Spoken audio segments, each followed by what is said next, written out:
started a new sermon series this week and was really pumped about it. And so that means I'm pumped about what we're doing starting next week. And it's going to be awesome. I'm telling you, it's going to be awesome. But with the idea of Michel coming here, was like, there's no way we're going to have this guy just come and sit in our church and not get up and share with you. And this is such an incredible thing. And the reality, too, that he happened to be in Idaho, we did not plan this out. I mean, Jen reached out to him to ask him some questions about different things that she needed to touch base on. And he said, I'm in Idaho. Like, what? What do you mean you're in Idaho? And so he was going to head home. And Jen said, well, how'd you like to come out to Seattle? And she can be very persuasive. And so he said yes and tacked on another week to his trip to come and see Seattle, which, by the way, is very different from Idaho, if you've ever been to Idaho. There's nothing wrong with Idaho. I love Idaho. Sean Beckman. Go Vandals. But for him to be able to be here and to be able to be here for the Purely Haiti walk, and then he's also going to be here all the way till Saturday next week, which means he gets to go down to Emily's preschool and see all those little cuties riding their bikes around the track, raising money. It's just an incredible time. And then when he flew in on Wednesday, anybody know what the high was on Wednesday? Like 80? Yeah, and then I think it was 87 or something like that on Thursday. So we decided to take him on a little tour because he's going to be here for a while, but he's not going to get weather like that every time. So we decided to go down to Seattle and take the Bremerton ferry from Seattle to Bremerton. And so there we are. Jen's taking the picture, or she'd be in there. And just unbelievable weather. And then, we got over there, and if you've ever been to the Bremerton side, they've got ferries over there, and he got his very first Frappuccino. I mean, how can you come to Seattle and not have a Frappuccino? Pastor, how was your Frappuccino? Was it good? Good. Very, very good. And so, I mean, just the timing for this trip is amazing. And so I'm thrilled to just have him come and share this morning. And I'm just excited for you guys to hear from him. And so I was actually, this morning, I got up and I put on a dress shirt and a tie in honor of my Haitian brother, because when I went to bed last night, I said, would you prefer to wear a tie when you go to church? Because that's what they do in Haiti. It's what he did in Idaho. And he said, yes. So I had a tie on this morning. And man, I looked really, really good. And then he came out and said, Pastor, I'm not going to wear a tie today. And the brotherhood was just shattered. And so, but he's a man of the people, and he knows that this particular people, we don't wear ties, so he's going tieless today. But Michel, would you come on up? Would you welcome him?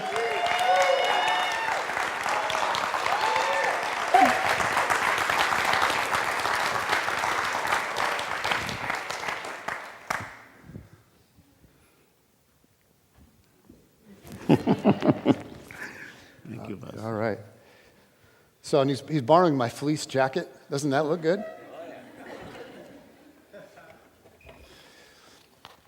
All right, so for those of you that are visiting with us that don't know a whole lot about kind of stuff, Pastor Michel is the head man of Ebenezer Ministries in Gonaive, Haiti. And he's been doing that for several decades. And started with one church that was pretty small and kind of in desperate shape. And over the years has grown into more than 80 churches, I believe, more than 150 schools. Am I in the right ballpark there? And so he's sort of like, now I don't want to get too weird with this, but like in the Catholic Church, you have a bishop like that oversees many, many, many things, many, many churches. So he would be kind of like that. We could call you, instead of Pastor Michel, we could call you Bishop Michel. And but at the same time, he has his own church, and he's preaching and leading that and does an incredible job. And so to be partnered up with you and your ministry and your people is a real privilege for us. And I just wanted people to hear a little bit of kind of your personal story. And you became a follower of Jesus when you were 15, and then you became the pastor of the church when you were 19. Can you get your minds around that? So how did that come about? And what were some of the challenges of trying to pastor a little Haitian church when you're 19 years old, many years ago? I would begin by thanking you, by thanking America for bringing Jesus to the island of Haiti. Before I was 15, I was living in anguish, in fear, because we were very, very, very much oppressed by voodoo, the devil through voodoo in Haiti. Many, many, many members of my family died from voodoo spells. My own brother died because they sent a spell on him, and 7 voodoo priests were hired to help him. They couldn't do anything for him. But when that preacher received the invitation to come and perform the funeral, and he was coming, singing with some other church members with him, there is power, working power in the blood of the Lamb. My brother came back to life. And let me tell you, before that incident, I was looking for a God, the real God, the true God. But I was taught that God was the God of the white people. He didn't make us. An angel who made us left us too long in the furnace. That's why we were black. And that God didn't care about us. To the point, one of the slaves in 1971 who really wanted relief, deliverance, called on these gods, those gods, who are now oppressing Haiti. He said, the God of the white people wants our sweat and our blood. If you come and save us from them, we will let you have the country for 200 years. Thank God because you came, and you brought that God for me. And I looked around, they said, not only he didn't make us, but he lived in a place called heaven, so far away from earth. If we called on him, before he reaches earth, the devil would have finished us. So when my brother came back to life, and another sister that I had was seeing evil spirits in the form of a cat, crying cat. And mother said, we'll send for Brother Raymond again, and the cat disappeared. I said 2 things. Not only to me, he cares about us. Twice, he came and saved us. But he doesn't live that far away, because they just mentioned even the name of his servant, and he was already there for us. So with that, I said to God, I hear that you are the God of the impossible. If you would save me, if you would save the rest of us who are still alive from voodoo curses, I will lay down my life to make the whole world known, to make you known to the whole world. And I believe me being here in your midst today is part of my fulfillment of that covenant. Because that God has shown himself as the God of the impossible to me. So my responsibility is to make him known.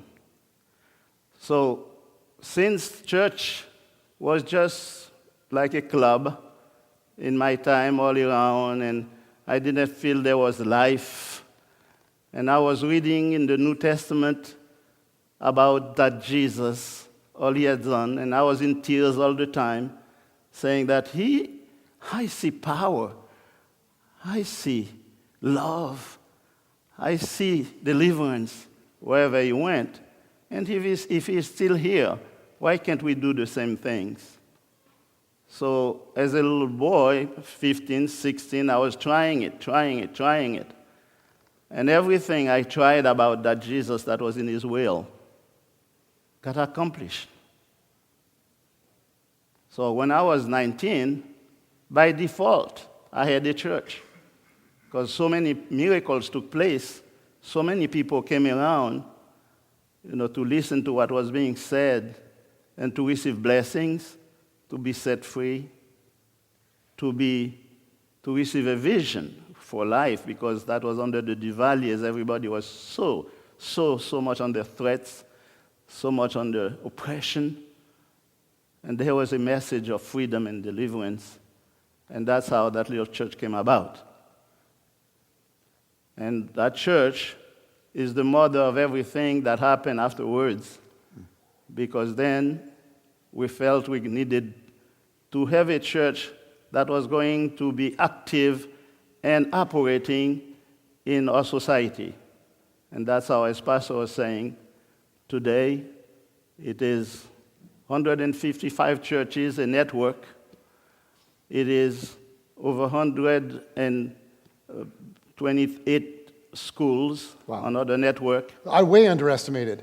It is 23 small credit unions. It is a hospital, and on and on and on, agricultural programs and everything. And in everything, we're trying to demonstrate that God is the God of the impossible, and everything we do needs to be a monument to his glory. Yeah. So, I mean, if you catch that, here were people gathering that were a social club saying we're coming together to kind of do this thing, but that's about it. And somebody came in and said, no. When Jesus is at the center of something, we're moving, we're changing stuff, we're going to be active, we're going to do some things. And as a 19-year-old young man, he started a movement, and it's been unbelievable. And I also, I don't know how many of you have been battling with voodoo curses or have had a brother that was resurrected. But crazy stuff happens when people start calling on Christ. And it's odd that in America we don't see as much of that, but in Haiti it happens all the time. And you talk to missionaries, they see it all the time. And I won't go into it right now, but I've seen some crazy stuff down there. And so it's just amazing what God has been doing. Now, you've talked to me a little bit in some of my times with you about a woman that came there when you were younger. I believe her name was Mildred, is that right? Mildred. And she was an American missionary that had a profound effect on you. So can you tell us a little bit about her and what she was like and how you're different as a result of knowing her? Mildred Norbeck was an American missionary from Sugar Grove, Pennsylvania. She spent over 40 years of her life until her death in Haiti. Her grave is in one of our stations there, because we didn't want to have her buried any other place. Mildred Norbeck showed us what it is to serve a living Christ. She identified herself with our needs. She didn't want to have it any better than us. And everything that she had, that not material things, but that means happiness, that means love. She wanted it for us. And that's how she took her time, not only to teach me the Bible, but also to teach me English. I could have learned Spanish, but because to me, English was the divine language. Amen. The language, somebody taught me about God in. And not only I came to love that God, I came to love the missionary who taught me about that God. I came to love her language, her people, her nation. She didn't teach me to love America, to leave Haiti, to come and live here. She told me people are talking about a place where Jesus was, where he was born, where he was baptized. Oh, I was in Palestine. I was there. She said, Michel, instead of being where Jesus was, I would rather be where he is today. And she said, that's what justifies my presence in Haiti, because that's where he is for me. So I have followed her example. Even though I love America, I have been all around. But I believe in friends in different countries. But I believe Jesus is in Haiti for me. And I see him in that boat, and I believe it won't sink. When I come to America, it's very rare to find a church as alive as you are. In many places I have been, the people look defeated. They're talking about the end times, problems, why the world is in that shape it is, and it's going to become worse, worse. Oh, it's all prophecy. It's all prophecy. And what I'm doing wherever I go is to challenge them, saying that you are a spiritual mother to the Church of Haiti. And the Church of Haiti today is a grown-up child who comes and trying to hold the mother's arm. Please, please. We don't want to hear that defeated cry.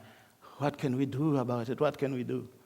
My spiritual mother is like a mother in a wheelchair, crippled, that I need to feed. I want to see a spiritual mother alive like you are.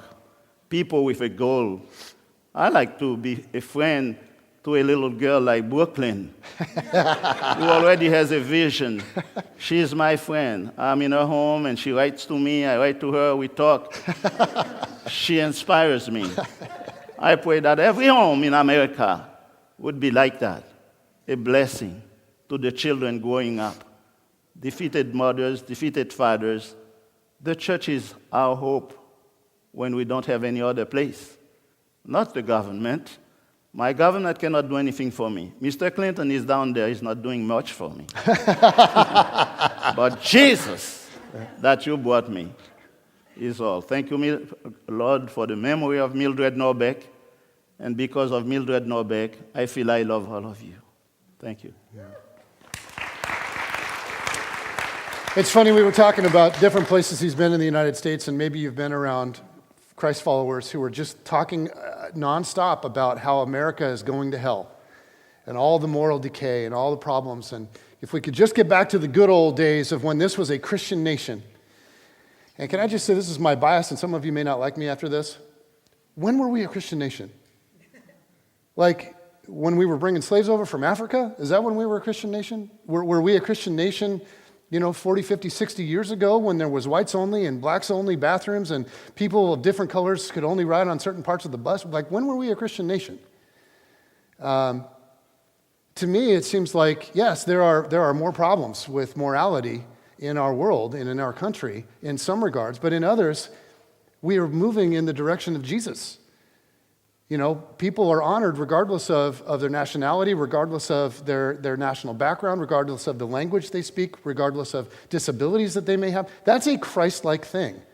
And the reason that that's happened, in my opinion, is because followers of Jesus have proclaimed those values from the mountaintops, and the rest of our culture has bought in. So I don't want to hear any of this crud about how America's going to hell and we're doomed and we might as well just hunker down in a bunker and wait for the return of Jesus. It's nonsense. And so to be able to talk about that with Pastor Michel and to be able to gather with you guys to say, you know what, we're not going to sit around and complain about our country.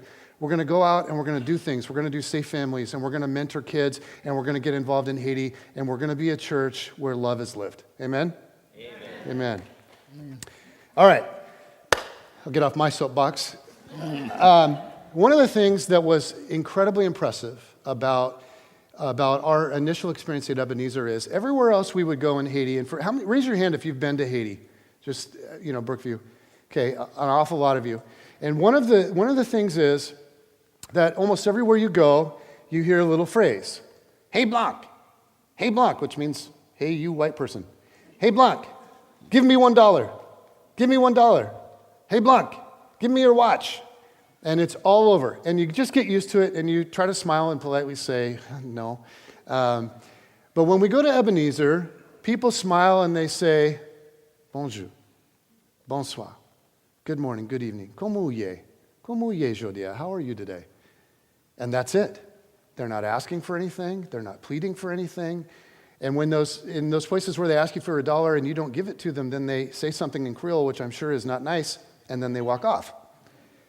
And we don't get that in your community. Now, in certain parts of Gonaïves, it does happen, but where Ebenezer has touched the culture, that does not happen. And one of the things you told me a while back is that years and years ago, you identified that begging behavior as a problem, and you addressed it. And you have so thoroughly impacted that it is not a part of the culture where you are and where your ministries are touching things. So what is it about that behavior that you saw as a problem, and why did you decide to sort of take that head on and say, this has to stop among our people? We're talking about two kingdoms here. It's not America or Haiti. It is heaven and hell. And the prince of the air, the devil, is the one, he's not going to be a leader in hell because he cannot lead. He won't lead. He will be miserable in hell. But while he is here on earth, and we lost our rights in Eden when we sinned, he has brought into our culture, human culture, everything that's bad. Resignation, defeatism. That's why we commit suicide. That's why we're jealous at one another. That's why we're envious. That's why we feel weak. And we condemning each other, putting the blame on each other. When you hear people with that kind of attitude, you know the devil is there. But then there is a kingdom, the kingdom of heaven, which is here today with Jesus the King. We are noble. We have dignity. We are proud of Him, of our God. We don't bow our heads. We always walk heads up when we have Jesus. We instead of defeat, we proclaim victory, joy instead of sadness. We feel rich, wealthy when we are in Jesus because He is our shepherd. We shall not want. We can ask Him, He will always provide. He knows what's best for us. And He leads us into the best pastures. So, when you have a message like that, and you are little kids, naked little kids around you, you take them in your arms. And you're not going to teach them what all the other countries in the world Haiti was a victim of and out. Oh, because poor you here. You brought that little kid. You start having meetings with all of them. You talk to them, and you show them how to start doing little work for them to deserve something. We cannot deserve anything in the sight of God, but between ourselves, we shouldn't be beggars. There is a little blessing at Christmas a brother sent to another brother. He said, this year, I hope you will have peace in your house and a little wealth. And you will have many blessings, many friends. But I'm praying that you will not have those friends because you need them. So we teach them, all the kids and the young people, when you see somebody, instead of thinking, what can he do for me? Oh, $5, $1. You try to say, how can I help him?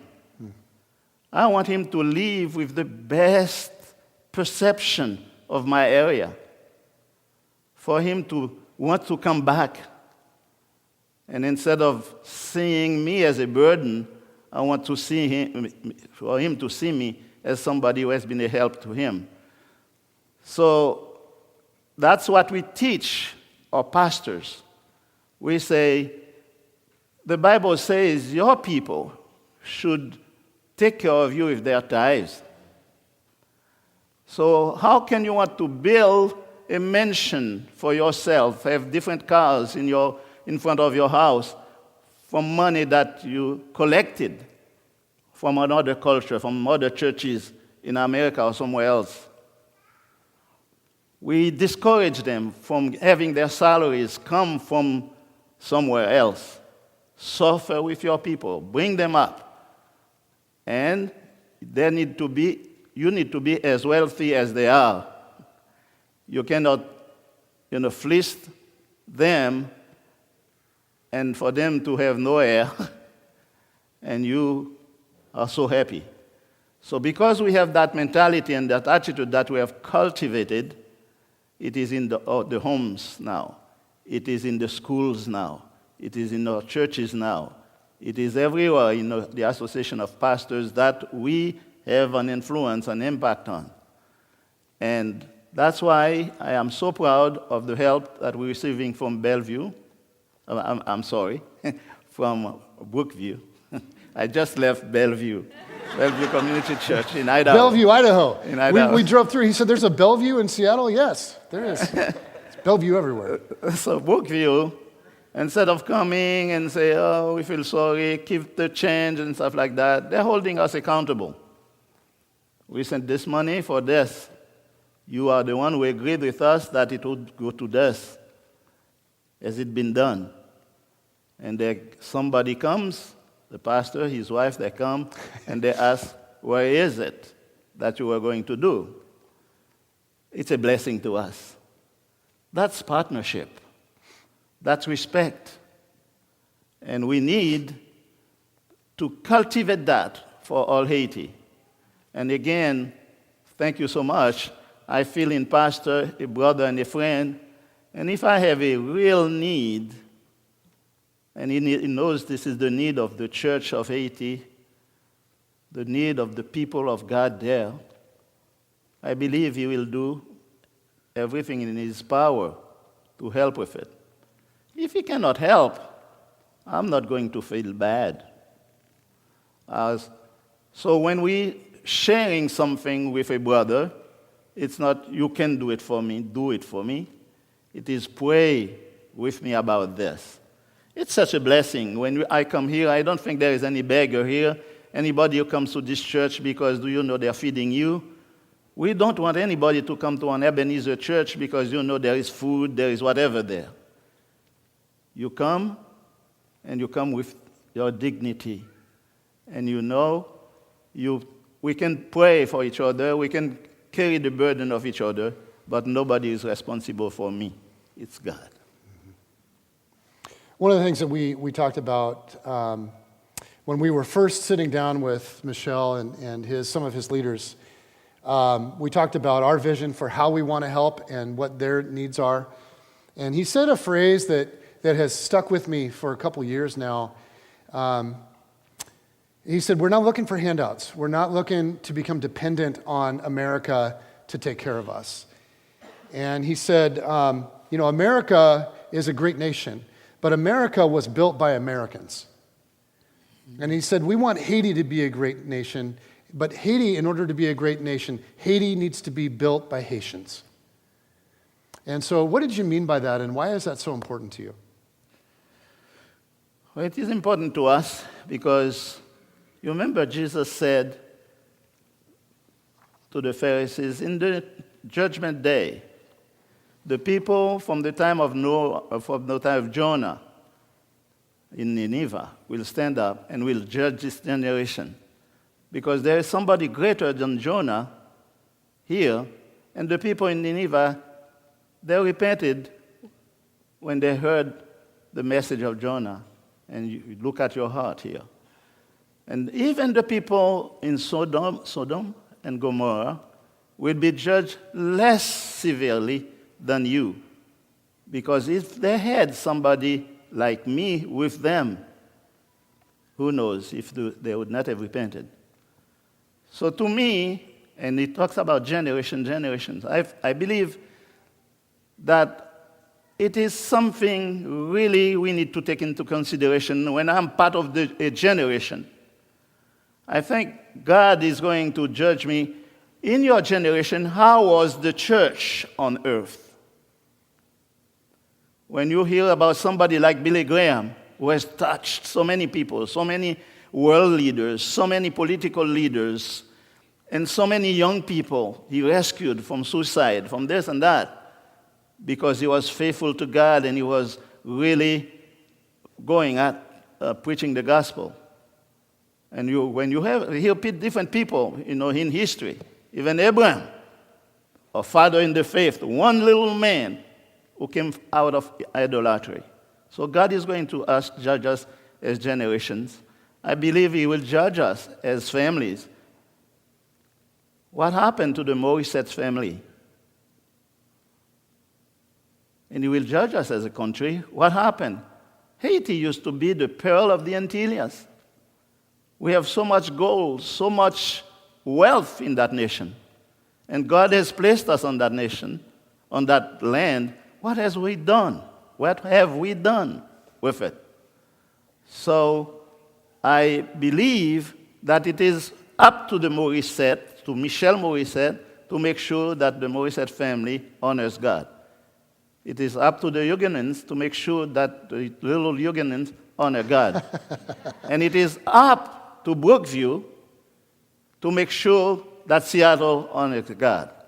So I believe that, God may send help to you in different ways, but it is to the Americans to wake up, get to your knees, and your country will not, the world needs to reflect you instead of you reflecting the world. I will make one more remark. There is a sad thing that happened to the church. When the people needed help, needed food, there was a problem. There was an equal share of the resources that they had. The apostles said, what do we do? And God said, inspired them to start with deacons. Form the deacons, and the deacons will take care of the poor or the people in need. But today, America is saying, our government is giving so much. Haiti is receiving so much. The government is not doing it for you. You need to take care of God's work. When he needs to do something, instead of calling on the government, instead of calling on Caesar, instead of calling on King Herod, he calls on his people. So I believe America is going to be just like the church is. Haiti is going to be like the church is. If we have a weak church, we're going to have a weak country. If we have a strong church, a mighty church, that everybody is talking about, that's the same way they will be talking about your country. So one of the things that we've talked about with Michel a lot is that they don't want handouts. They don't want us to just be sending money, giving, taking care of them, and them to be dependent on that. What they're wanting to do is to create jobs. Even he was talking about the little kids that were begging. Let's find work for them. Let's find income. Let's match them up with opportunities to earn money in a dignified way. And by the way, I did not share one iota with him the questions I was going to be asking him. So this is all off the cuff for him. But I wanted one more thing that's going to be off the cuff. I want to show you a video.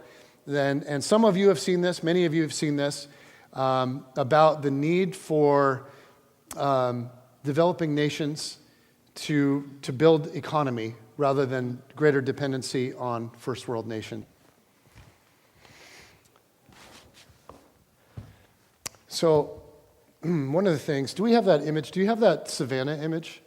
Has that been up here? There it is. So we talked last week about the Savannah of Hope, where we want to put this well. Not where we want to put it, but where Pastor Joshua, who works with Pastor Michel, would like it to go. And one of the incredible things about putting that well there is that it isn't just about providing clean drinking water for people. It is that, but it's also about irrigating this land so that they can then farm it and have jobs. Do you see what I'm saying? It's not about aid, it's about sustainable income. It's about business. And it's about business that makes sense for Haiti. And so one of the things that I have really enjoyed in talking with you is your heart for your people to be free, for them to be independent, for them to be entrepreneurs. And just so you know, we have about 5 minutes left, and I'm hoping for maybe 3 or 4 minutes on this, and then one final question. But what resonated with you about that? I saw you nodding your head and saying yes. What resonated with you about that video?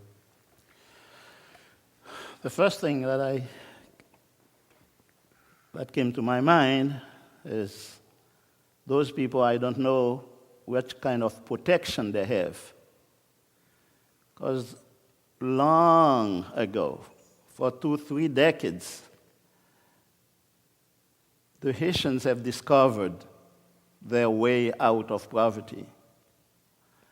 The churches, they knew when we started the small credit union, we knew where that was going to lead us, for us to put our little cents together and then to make it like a revolving fund to share with different small entrepreneurs and to bring, I started to organize business conferences, which was new to the church. What's that? We're talking about business. You know, what the devil did to us, it was, if you see somebody with wealth, with money, you know he has something to do with the devil. It's the devil that gives money. So it's like Christianity was identified by poverty. If you can stay, you know, you're not eating, and all the time you're talking about, I'm fighting to eat, and you're a good Christian. So when we are saying, no, it is the blessing of the Lord, wealth is a blessing from God. When we started to preach like that, it took us a lot of nerves. Not only you had own pastors against you, but the politicians. And not only you had the politicians, you had the 5% that own the 90% of the wealth. Once they see somebody, when we first started talking about that, they called me communist. And that was under the Diwali. A communist is worse than a mad dog. You find a communist in the street, kill him. And, it's a service to the community because it's like you kill a mad dog. And so then Diwali left, and you thought you were, and then those guys were after you. They put an embargo on you. And all the kids, we had reached a point where we had 2,400 hens, and every morning we collected 2,400 eggs that we had enough to eat, and we feed the market in Gonaive. We had 4 fish ponds. We had vegetables. It was from the desolate savannah, we changed it to a Garden of Eden. It is called today, still the Savannah of Hope. But then they put an embargo on us. I was caught here. I came to Virginia with 3 other colleagues to a seminar, and on our way back, we couldn't find an airplane to get home. Well, then our host said, yet there are flights to Haiti. There were only 8 families who could take a flight in and out of Haiti, and those 8 families were responsible for the coup. Because of the coup, they put an embargo on us. The people who were at the basis of the coup, they were free, and they could import things. And one of them came to me, Michel, NGOs can get things into the country. If you let me use the name of Ebenezer, we will get things in, and I will share with you. Corruption. And if you don't want those kind of compromises, then you're supposed to die, you're supposed to suffer. They changed the laws on us so our small co-ops couldn't exist. No, you cannot have a network of co-ops, financial co-ops in the country. We fought with the government. We can't do it. Desjardins in Canada, not only all over Canada, it's still Desjardins, but they're helping in Haiti, it's Desjardins. Why can't we have it in several places in Haiti? They did not want people to be together. They do not want you to have a university training. You're a threat. You're a problem. And I believe Jesus also has a word to say about that. He came to give us full salvation. So what we did, in all our schools about the children, we start school co-ops. The school co-ops start small businesses. If you are in the country, do some gardening. Raise a few goats, chickens. If you are in the city, find something to do like buy and resell to the students of your school so they don't take the money to another person who is richer. And on and on and on. So now we have 103 co-ops. And those 103 co-ops will verse whatever they collect or they are saving into their credit union, the credit union of their city. We believe that the entrepreneurship is the way out. Entrepreneurship makes the people sit down and together they are solving their own problems. What can we do? We're facing this challenge here. We're lacking funds in this. What we're going to do? But handouts, just that. Oh, I have money. Don't you know I have this need, that need, that need. What can I do with $1,000? But when I know the problem is my problem, then I struggle to solve it. And that's where the Spirit of God comes. That's where Jesus comes. He comes to our help. So this, I should take a copy of this home. Because I should be one of those people talking. Yes. Well, you are one of those people talking, right here. So I just have to say, and we need to wrap it up. I've got one more kind of fun question, but their ability, and Pastor Michel, and I was going to ask about this, but we don't have time. He's been working together. They have a French missionary with them named Claire. Do you have that picture, Jeremy, of Claire and Joshua? And Claire in the middle is a French lady.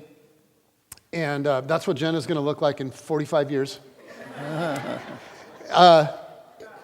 I'm going to look like Michelle. So Claire came several decades ago from France as a medical doctor and landed with Ebenezer and has been there for decades serving with them. Joshua on the left, or on the right of Michelle. No, on the left Yes. of Michelle. Sorry, I have to. Right. Yes, on the left. Is his right-hand man and does all kinds of things. He runs his own church, but also is sort of the operations manager of the whole thing, and just incredible. And these people have worked together for decades. They started small, and they stayed at it, and stayed at it, and stayed at it, and there's been opposition. That's spiritual opposition, there's been political opposition, there's been all kinds of opposition, but they have provided so many jobs and so many opportunities for people, and it's incredibly beautiful. And to have somebody doing what you're doing, sitting here next to me, I feel unworthy. And so I just thank you for your willingness to come and be with us. I thank you for the way that you're leading your people and for the way that you have powered through opposition that I will never know anything about. So thank you for being here. Okay, one last question. You've been in Seattle for a few days since Wednesday. You've been with our family. What is one thing that you can't wait to tell people back in Haiti about your experience with us here in the last couple of days?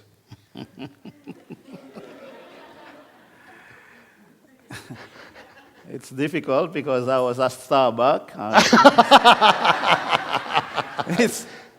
It's difficult because I saw that water, being shot in the The water air. park over in Bremerton's pretty awesome. It's difficult because I was on the ferry. It's difficult to choose because I was in a family that's really giving me a lot of tips to take back home, as I am someone who started my work as a foster parent. I had 24 young people in my home before I got married. And today I have 14, plus a bunch of them all over the campus under my responsibility.